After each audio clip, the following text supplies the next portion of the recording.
Hey everybody, thank you so much for joining me tonight. I'm Nate Zielinski. Guys, tonight is a very special night. Obviously, it's Halloween, so happy Halloween to everybody out there. It's a crazy night for everybody. So we'll keep tonight's show just a little shorter than normal. Again, everybody's kind of busy and got things going on. But guys, on this show, you've been following us since May. We've been talking about big game hunting and everything there is to do with that. Obviously, our big preaching point is hunting public land. We always talk about a 60-40 mix of scouting to hunting. But we've talked about everything with that. Hunting, processing, taxidermy, everything else is out there that we've been talking about. But tonight's a special one, guys. When it comes to archery hunting in general, there's somebody that I've known for many years and somebody that I look up to, and he's a very special friend of mine named Henry Fulmer. Henry here is again a great friend and an amazing archer, and he's really been around everything to do with archery his entire life. I believe he started getting in the archery world in 1955, just getting out of the Army. But this guy has literally shot for almost every company out there over the last, 50, 60 years. One of his last bows he was shooting was the Bowtech, and he loves it, so we'd love to hear that. But guys, he's literally started off with everything. He's owned a string manufacturing company. He's been a rep for different companies. I mean, you can hear all the kids right now running around for Halloween. But guys, he's literally done everything out there in the archery world. And one of the special things that he's done, actually, in the very first mechanical bow that Bear ever made, guys, this is one of the most popular bows, back in the day. Henry is actually the first person to ever harvest a big game animal with a Bear bow, with a Bear mechanical bow. He's the first one to ever put an animal down. So the list goes on and on and on of the things and accomplishments that Henry has done in his life and in the archery world. And again, it's an honor for myself to know him. So guys, we're actually going to jump out of here, out of studio. We actually roll to a kind of clip that we shot just the other day. Again, we don't have good enough internet at Henry's house. Henry wanted to do the overall interview at his house so we can see all his bows, see everything that he's done in his life. So we're going to jump to that interview right now. But guys, this is something you must watch. Sit down, tag your friends, comment your friends, bring everybody in here, guys. If you are an archery hunter, if you are an archery shooter, if you ever have been or ever looking to get other people involved, guys, tonight's the night to watch this clip. Literally, it's history right here of the entire archery world, guys. So we're going to jump to that clip right now. I hope you enjoy it, guys. And comment your questions here. I'll get with Henry and we'll get all those questions answered. All right, guys, Nate Zielinski here. I am literally standing in history. I'm with a great friend, an honor to call you my friend, Henry Fulmer. Henry invited us into his house. When I think of archery, literally, obviously, people not going to know me for archery. I am a hunter, and I use a bow as a weapon. I'm not a competition shooter. I just love archery hunting. When I think about archery, I think about you. I've known you off and on for 10, 12 years. And again, when you think archery, you talk to people about archery, your name comes up. And you invite us into your home. It's an honor, guys. It seems like everybody across the country right now is releasing new bows. It's the time of year where all the new equipment comes out. But obviously it started somewhere. So, guys, you're talking to Henry right here, who we'll show you pictures of. I mean, right there, you're standing with Fred Bear. I mean, you've hunted all across the country. You've hunted with all the elite hunters and athletes within that realm. But, Henry, I want you to, with all the new bows coming out, they all started somewhere. And I want you to walk us through. And we're standing right now on literally a wall of history. So, how did you start off in archery? Where did you come from? When were you first starting to get in the archery world? I mean, archery has been your entire life. Tell everybody here at these cameras, where did it start? Where did you start with archery? Well, when I got out of the Army, a friend of mine who I hunted a lot, one of my best friends, we grew up together, went to school together. He got out and he had started bow hunting when I got out of the Army. He said, hey, I found a new way to hunt. You got to get a bow. So we went to... And what year's this? 1955. 55, okay, perfect. Just got out of the Army. So we went to Kinsey's Archery out in Mountjoy, Pennsylvania, and I bought my first outfit. For $50, I bought a bow, a dozen arrows, broadheads, a quiver, arm guard, and a glove. 55. And that bow up there. Yep. We'll pay it, guys, here in just a second. We'll check it out. That's awesome. So that's where I started, and I became addicted immediately. And you were working a corporate job as well as running the bow shop? Exactly. Yep. Yeah. And corporate found out I had a business on the side, and he said, I can't do that. They own me. So I said, I got to do something You got to do something different. Left that world. So I got an interview with Bear Archery Company and went to work for Bear Archery Company. That was my start in archery sales. Okay. And I did a lot of competition shooting. Yep. Shot in 9 national tournaments. Okay. And loved it. Did everything I could do in archery. Yeah. hunted across the world, Hunted sold with bows, worked for the companies, and shot professionally and as well as hunted. Hunted with Fred Bear, Tom Jennings, and a lot of other elite bow hunters. Absolutely. What was I mean? What was that like? I mean, getting into it so early on. I mean, you know, everybody nowadays has TV shows, has bow hunting stuff. I mean, you were the start. You were the forefront of it. I mean, what was it like hunting with Fred Bear? Oh my! I explained Fred when people asked me what kind of a person was Fred Bear. Fred Bear was the kind of a person he could talk to anybody in any walk of life and make them feel comfortable in 15 minutes like you'd known him forever. No kidding. He was a fantastic person. He broke the mold when Fred Bear. I believe that. Yeah. I believe that. That's awesome, guys. Now, real quick, I got to walk you through here. Henry, can you walk us through what we're standing in front of right here? I mean, give us the history. Talk to us about this gear. Can you grab that one there? I can. We'll slide these out there. Perfect. This was the start of the compound bow. A guy named Hollis Allen invented the bow, got a patent on it. Roughly what year? In the mid-'60s. Mid-'60s, okay. This is a mid-'60s compound. Yep.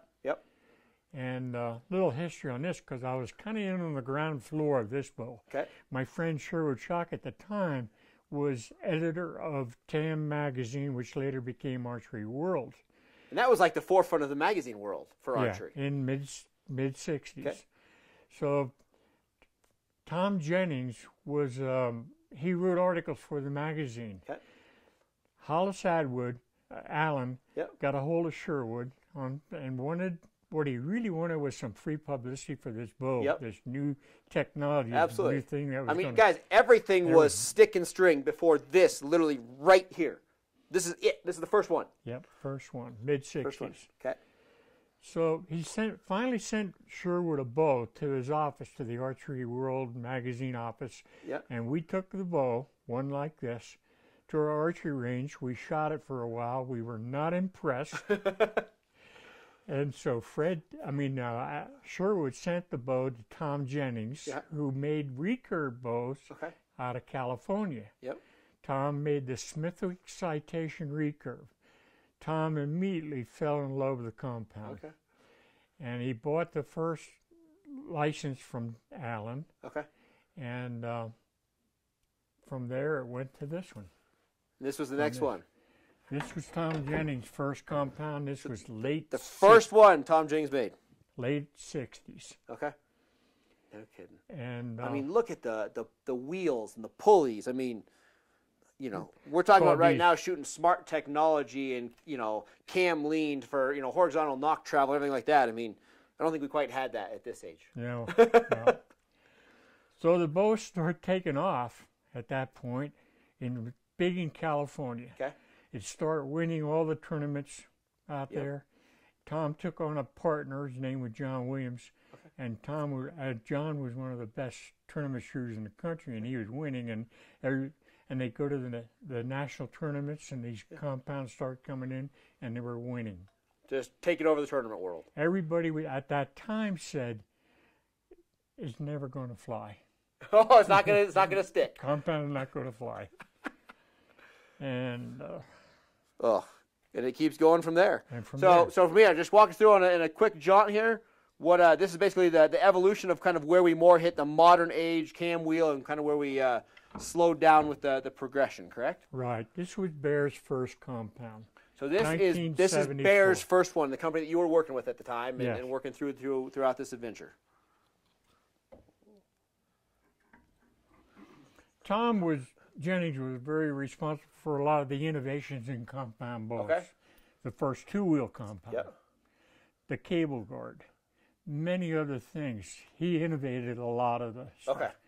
Then along came Bear in 1974. By that time, Tom was well on the way, half a dozen years down and winning all the tournaments. We had a saying back then, if you weren't shooting at Jennings, you weren't going to win. We're going to win. Okay. That's cool. Now, you're at a pan, guys. The light's not amazing right now, but we got to talk about this real quick. So I want to talk about this picture right here, Henry. So you have this up here. Walk us through what's happening right here. So I think that's awesome. There's a picture here, guys. We have a broadhead. We have a picture of Henry and Fred Bear sitting together. And you're using a bow similar to this. Walk us through what happened with that experience. Well, Bear went to the National Field Championships in 73 or Okay. 4 and saw the compound was it. So they went Yep. home, Fred and his men, Yep. and went to work on a compound bow, and that's the one they came up And with. this is the bow that they could release. When I worked for Bear at the time, we had 18 salesmen covering the United States, 18 across the country. across Okay. the country. They split us up to 2 9-man teams and had a sales contest. Yep. And our sales meeting in September of 1974 Okay. was all about the compound. And This we is had- like breaking ground. Well, Yep. And we had a sales contest, and the winning 9-man team stayed up and hunted with Fred Bear in Grouse Haven, Michigan. Okay. Grouse And Haven, Michigan. Again, guys, if you won the sales contest, 9 guys got a hunt. Right. Okay. So we went with Fred to Grouse Haven, Yep. and we had our sample bows at that time. Yep. Nobody else in the country had a You were the first group. group, Okay. and we hunted with the bear, with the Bear Alaskan. Yep. And I shot the first whitetail buck that was ever taken with a bear The compound first animal ever killed with a bear compound bow was this man right here. bow. Right. Literally right here. And that is the head, the broad head that took down that deer with the first bear compound bow ever built. Right. I mean, that's history. I mean, this is where it was all starting. Yes. So awesome. Guys, we're going to sit down here and we got to talk more. We got to talk about the evolution of bows, continuing on to where they are today. All right, Henry. Now, again, we're talking history of these bows. Again, you've been through the forefront of it all. You still, are shooting today, are shooting in the last couple of years. Where's it at now? What do you think of the modern bow? I mean, the biggest thing I think I asked this question for is, again, we talk about myself. I'm a major hunter. The bow is my weapon of choice. I'm not a competition shooter. I wouldn't say I'm in the shooting class of most archers out there. Again, for me, it's a hunting tool. I think it's easier for somebody, a talent level, we'll say, where your talent level is as a shooter. I don't want to say cheating with the modern technology, but it's awesome that I have the pinpoint accuracy of the bows of today. It's so much easier to shoot good nowadays than necessarily did back in the day of shooting. But where do you think, from where it's been to where it's at now, what do you just think of the whole evolution of this? Well, it's coming on. In the tournament circle, I keep tabs on it, but I don't shoot it anymore. Yeah. But the technology is just awesome. They're shooting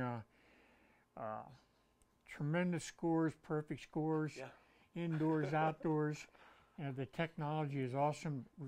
Releases, and the cost of the product today compared to what it was before. I remember years ago a guy named Terry Ragsdale shot 2 major indoor tournaments, and he shot perfect scores in both tournaments, which was Las Vegas, and the other big shoot was in Cobo Hall, Detroit. And you could have bought all the equipment that he was using at that time for probably $500. Which is incredible. Incredible. And it gives hope. It's great. You talk to people, you have youth, you have kids, wives, family, yourself. Everybody can get into this sport. Yes. I mean, that's the great thing about it. It's not, overly pricey to do it, especially entry level. Right. Entry level's good. But it is a sport that doesn't cost a hell of a lot of money to get started in. And you can do it in your backyard and everywhere. The technology is awesome. No, and that's great. I love to see that the technology. Again, you started off with stick and string, stick bows and straight bows and recurves and everything else, and that's where it's nice to see that you're a fan of it. Some people are against it. You know what I mean? Some people see this technology and they're like, that's terrible. But I mean, it's unbelievable to have that opportunity. Now, we were also just talking. What are your thoughts on the idea of crossbows? I mean, again, crossbows are hitting. We're sitting in your basement here in Colorado. To a Colorado resident, it is considered a rifle, but a huge portion of the states that people are hunting in, a crossbow is considered a normal bow, and you can do it during that season. What are your thoughts on the crossbow market and that explosion? It is. Crossbows are good and bad. Business-wise, as a sales rep, it was bad for him because a guy buys a crossbow doesn't buy a lot of all the little. Doesn't buy anything else, yeah.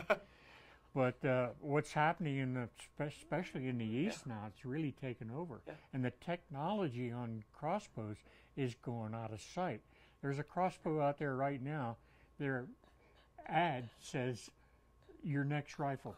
Yeah. They claim 3-inch groups at 100 yards for the crossbow. That's unbelievable. It is unbelievable. And the nice thing about the crossbow is you look at somebody like my father doesn't have the physical ability. He can't draw a bow. Exactly. But he can cock. With cocking aids, he can get back a crossbow and he can hunt that. And that's where we love to see the concept of, as these states start to make them legal, it adds a lot of years to hunters that physically can't shoot a bow anymore. Whether it's fatigue or whatever, reasons for that, they can still get out there and use, primitive weaponry per se. Yeah, and they're seeing now that a lot of guys that gave up shooting with a regular vertical bow because of their age and strength and handicaps and physical condition, they're going back to hunting with a crossbow. And another group would be the youth. Yep. They can't pull the heavy bows that you need. To legally hunt. Yes. Yeah. And they're going crossbows. It's neat. The other big thing we keep talking about is the opportunity to hunt. There's so many places, especially in the Midwest and the East, where property is small. You're hunting your 2 acres, your 10 acres, whatever. So many places you can't use a gun. Right. But now the crossbow is that happy place where, again, youth, age, whatever, you have that pinpoint accuracy, maybe a little further distance by shooting a crossbow that you couldn't do with a rifle. So it's neat to see that. Now, we're sitting in here, talking about the ultimate man cave, and we're looking at animals that you've harvested around the world. I want to ask you this one question. This is something that I've never asked you. We've talked about a lot of this other stuff. I've never asked you this. I want to know your favorite hunt. Whitetails. Whitetails. What's your number one that you remember of your life? I want you to single out, and I want you to tell me about the number one hunt that you've ever gone on. What's your favorite? What stands out the most? My favorite hunt would be with Fred Bear. With Fred Bear. Tell me that hunt. Well, again, I won a sales contest. It was the first year I worked for Bear. They had a sales contest. I won it and went to Alaska with Fred. Okay. That was the ultimate hunt. That was my number one hunt of all times. That's awesome. And to be able to listen to his stories at night after the hunt around the table and nobody was a better storyteller than Fred Bear. And let me tell you a couple of instances on that hunt. Fred shot a real good bull moose. Yep. He shot it at 15 feet. Okay. He was out on horseback and he saw the moose go into a clump of alders, bed down. So he thought about, should I go after it? Should I stalk it? And there was a small mineral lick nearby. Yeah. And there was a clump of brush that was between the mineral lick and where this bull moose bedded down. So he sat behind this clump of brush thinking maybe when he gets up from his siesta, he'll come down here to this mineral lick. Well, lo and behold, a couple hours later, here come a cow and a calf out of this clump of alders, so it was a good thing he didn't go in there.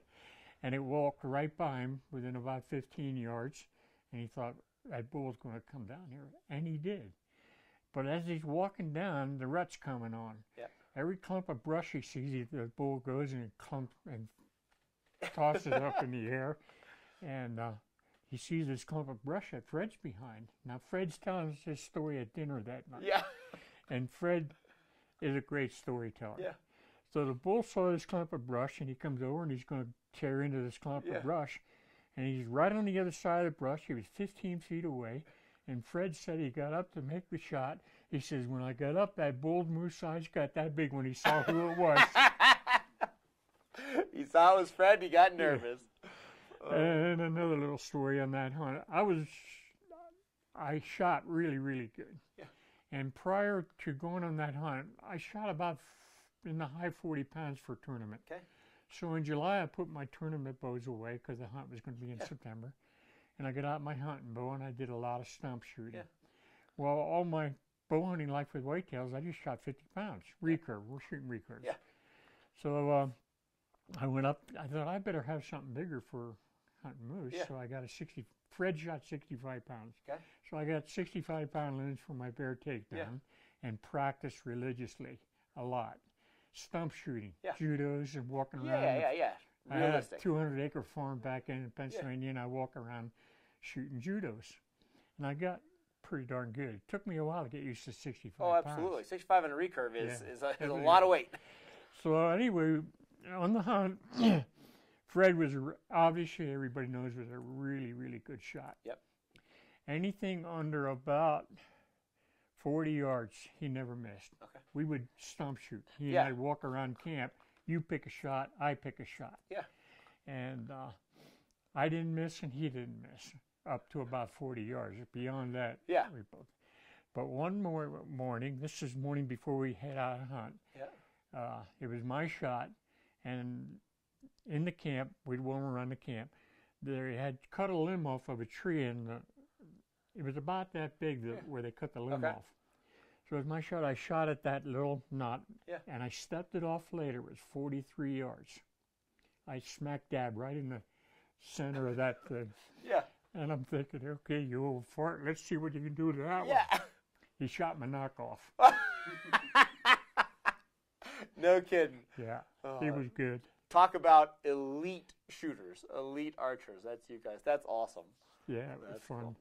All right, now we're wrapping up here, guys. The last thing I want to talk to you about is even talking to myself. Let's say you have to give me one piece of advice. Let's say you have to give the average shooter, somebody brand new or somebody that's been shooting for 50 years. What number one thing is going to make somebody a better shooter, a better archer?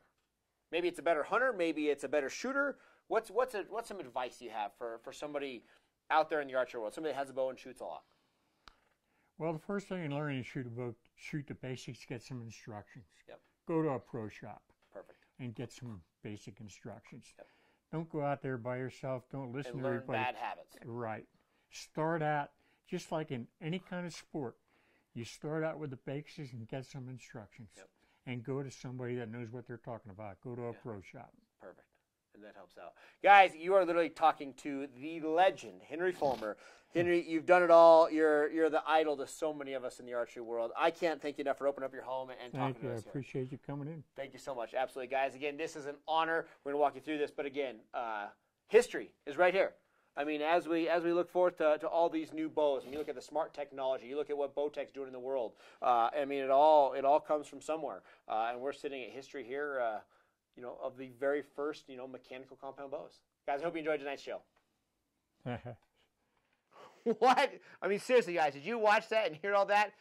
You literally need a book and a notepad to realize everything that he's done. I mean, you look at the knowledge that this man has of everything from hunting to the bows to the history of it. If you know somebody that's big into archery or involved in archery, they would know Henry. I mean, the guy's literally done it all. He's hunted across the world with some of the most, athletic archery hunters in the world. I mean, literally just world-renowned. Again, I walked down there in that basement, and I'm looking at the mounts and the bows, and you're looking at his overall shop, like a pro shop in his basement. And it's just unbelievable to see the history of where the mechanical bow came from, where it is today, and just everything that has to do with that. So, guys, I really hope you enjoyed that clip. Again, that's Henry Fulmer. Guys, if you want to see him on here more, you want to get that, we're going to try to get him on here more. We're actually going to try to get him to come down in here to studio so we also answer and have that relationship with you guys and have those questions live. But, guys, if you like that, make sure you comment below, tell us thanks, and we will definitely get him back on. If you have questions, send me those questions, and we'll get them answered by Henry for sure. So, guys, again, I'm Nate Zielinski. Thank you so much to Bowtech for allowing us to go live on their platform. As always, guys, thank you so much, and we will see you next Tuesday live right here. I'm Nate Zielinski.